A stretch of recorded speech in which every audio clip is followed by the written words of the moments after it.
একঘেয়ে সর্ষে দিয়ে ইলিশ মাছ ভাপা না খেয়ে একবার এইভাবে ইলিশ মাছ ভাপা খেয়ে দেখুন, খেতে কিন্তু অসাধারণ হয়েছে। একবার বাড়িতে ট্রাই করে দেখবেন।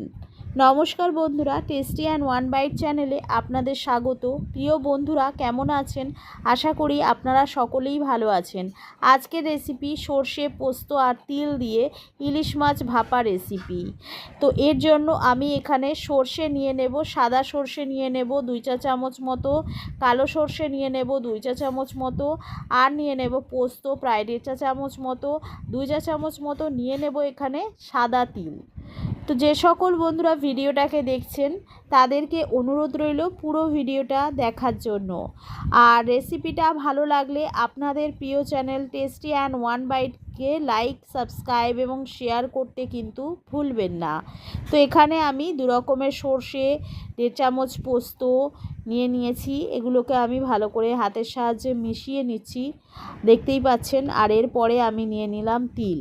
এখানে আমি সাদা তিল ব্যবহার করেছি প্রায় 2 চা চামচ মতো। এখানে আমি সাদা তিলটাও মিশিয়ে নিলাম। এবারে এটাকে আমি জল দিয়ে একদম ভিজিয়ে রেখে দেব 10 থেকে 15 মিনিট মতো।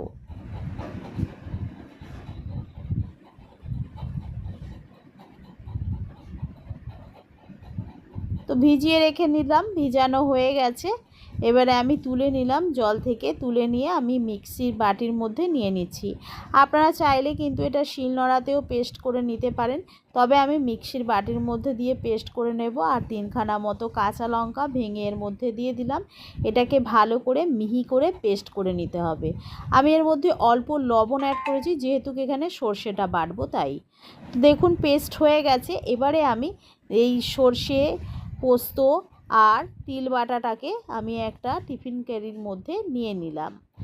টিফিন বাটির মধ্যে নিয়ে আমি মিক্সির বাটিটাকে ধুয়ে নিয়ে এর মধ্যে জল দিয়ে স্বাদ অনুযায়ী লবণ আর 1 চা চামচ মতো সরিষার তেল, 1/2 চা চামচ মতো হলুদ গুঁড়ো দিয়ে আমি ইলিশ মাছগুলোকে দিয়ে দিচ্ছি। আমি এখানে 3 পিস মতো ভাপা করব, তো 3 পিস মতো এর মধ্যে ইলিশ মাছ দিয়ে ভালো করে হাতের সাহায্যে আমি মাখিয়ে নিচ্ছি।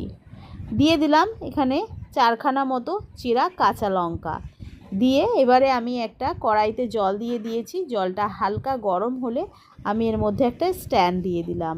দিয়ে টিফিন কারিটা বসিয়ে এর মধ্যে আমি দিয়ে দেব সরিষার তেল।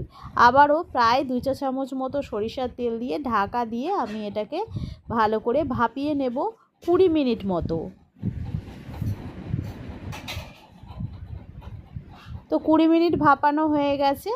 আমি এবারে এটাকে ঢাকা দিয়ে স্ট্যান্ডিং টাইমে রেখে দেব প্রায় 5 থেকে 6 মিনিট পর্যন্ত। তো এটা স্ট্যান্ডিং টাইমে আমি এটাকে রেখে দিচ্ছি।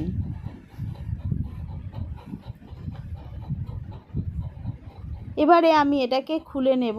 খুলে নিয়ে টিফিন কারিটা নামিয়ে নিলাম। ঢাকাটা খুলে আপনাদেরকে দেখাই, দেখুন কত সুন্দর হয়েছে।